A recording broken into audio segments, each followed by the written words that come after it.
নমস্কার বন্ধুরা, আমি রিমিস ডেইলি লাইফে তোমাদের সকলকে স্বাগত জানিয়ে আজকের ভিডিও শুরু করছি। ভিডিওর শুরুতে দেখেই তো তোমরা বুঝে গেলে আজকে আমি কি করতেছি। দাঁড়াও বলি। সাবুদানা দিয়ে পাঁপড় অথবা চিপস বানিয়েছি, তোমরা যেটাই নাম দাও আর কি। তো প্রথমে সাগু আগের দিন রাত থেকে ভিজিয়ে রেখেছি, তারপর বেশ কিছুটা পানি দিয়ে সাগু সিদ্ধ করে নিচ্ছি। এখানে আমি ছোটো দানা সাগু নিয়েছি, তারপর দিয়ে দিলাম স্বাদ মতো নুন। দেখো থকথকে ব্যাপারটা এরকম হতে হবে। তারপর দিয়ে দিলাম চিলি ফ্লেক্স।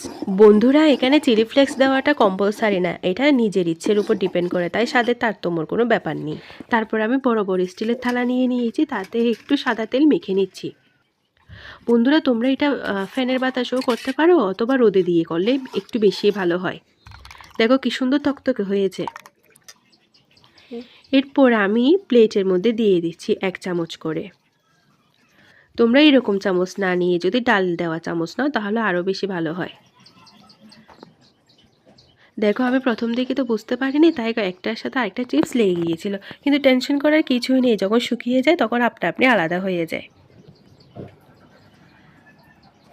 তোমরা চাইলে এটা কোনো একটা বড় প্লাস্টিক নিয়ে ওখানে একটু তেল ব্রাশ করে এভাবে শুকাতে দিতে পারো।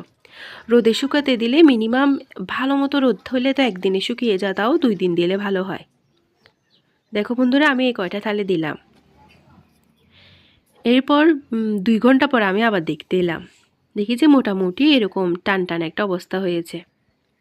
তো এই সময় যখন আমি সাবুর এই পাঁপড়গুলো তুলতে চাচ্ছিলাম, দেখো না কি অবস্থা হয়েছিল, তোলাই যাচ্ছিল না।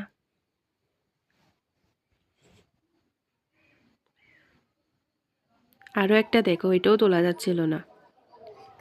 এরপর আমি আবার 1 ঘন্টা পরে আসলাম, দেখি যে খুব সুন্দরে তোলা যাচ্ছিল। তুলতে তো হবে, ও কারণ অপর পিঠটাও তো রোদে দিতে হবে, সেই জন্য। দেখো এই সময়ও দেখতে সুন্দর লাগছে, তাই না?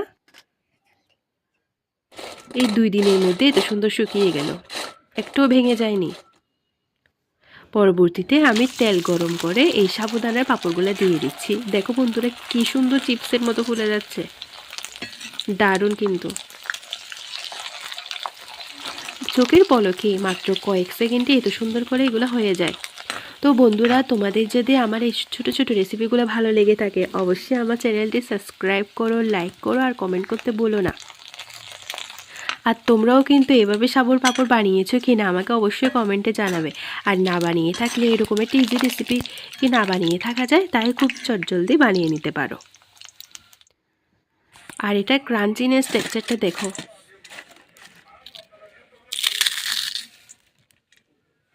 ভালো থেকো সবাই।